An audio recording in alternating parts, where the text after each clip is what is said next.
આજે social media પર એક નવું નામ ઝડપથી વાયરલ થઈ રહ્યું છે। RHA એટલે કે રિઝર્વેશન હટાવો આંદોલન। કહેવાય છે કે આ અભિયાનને લાખો લોકોનું ઓનલાઈન સમર્થન મળી રહ્યું છે। પણ શું આ ખરેખર કોઈ રાજકીય પક્ષ છે? શું આ માત્ર સોશિયલ મીડિયા કેમ્પેન છે? અને આખરે તેની માંગ શું છે? આ તમામ પ્રશ્નોના જવાબ આજે આ વિડીયોમાં જાણીશું। સૌપ્રથમ સમજીએ કે RHA એટલે રિઝર્વેશન હટાવો આંદોલન આ કોઈ નોંધણીય રાજકીય પક્ષ નથી। આ એક ડિજિટલ અને સોશિયલ મીડિયા આધારિત અભિયાન હોવાનું કહેવાઈ રહ્યું છે। ઇન્સ્ટાગ્રામ સહિત વિવિધ સોશિયલ મીડિયા પ્લેટફોર્મ પર તેના એકાઉન્ટ ઝડપથી લોકપ્રિય થયા છે। કેટલાક અહેવાલો મુજબ આ અભિયાનને લાખો ફોલોઅર્સ મળી ચૂક્યા છે। આ અભિયાન સાથે જોડાયેલા લોકોની મુખ્ય માંગ છે કે દેશમાં જાતિ આધારિત આરક્ષણની જગ્યાએ માત્ર પ્રતિભા, ગુણ અને લાયકાત આધારે નોકરી અને પ્રવેશ મળવો જોઈએ, જ્યારે આર્થિક રીતે નબળા લોકોને અલગ રીતે મદદ કરવામાં આવે। હવે પ્રશ્ન એ થાય કે આ અભિયાન અચાનક એટલું વાયરલ કેમ બન્યું? તેનું એક કારણ જણાવવામાં આવે છે। તાજેતરમાં સોશિયલ મીડિયા પર ચર્ચામાં રહેલા CJP નામના ડિજિટલ વિરોધ અભિયાન બાદ હવે RHA પણ ચર્ચામાં આવ્યું।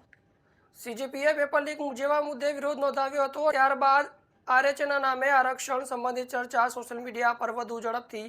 જો કે આ બંને મુદ્દા સંપૂર્ણપણે અલગ છે। એક શિક્ષણ વ્યવસ્થા સાથે જોડાયેલો મુદ્દો હતો, જ્યારે બીજો આરક્ષણ જેવી સંવેદનશીલ અને બંધારણીય વ્યવસ્થા સાથે જોડાયેલો વિષય છે। RHA સાથે જોડાયેલા લોકોનું કહેવું છે કે સરકારી નોકરીઓ, કોલેજોમાં પ્રવેશ અને અન્ય તકો માત્ર મેરિટ એટલે કે લાયકાત આધારે મળવી જોઈએ। તેમનું કહેવું છે કે આર્થિક રીતે નબળા દરેક વ્યક્તિને સહાય મળવી જોઈએ, જાતિના આધારે નહીં પરંતુ આર્થિક સ્થિતિના આધારે। જો કે આ માત્ર અભિયાન સાથે જોડાયેલા લોકોનો દૃષ્ટિકોણ છે।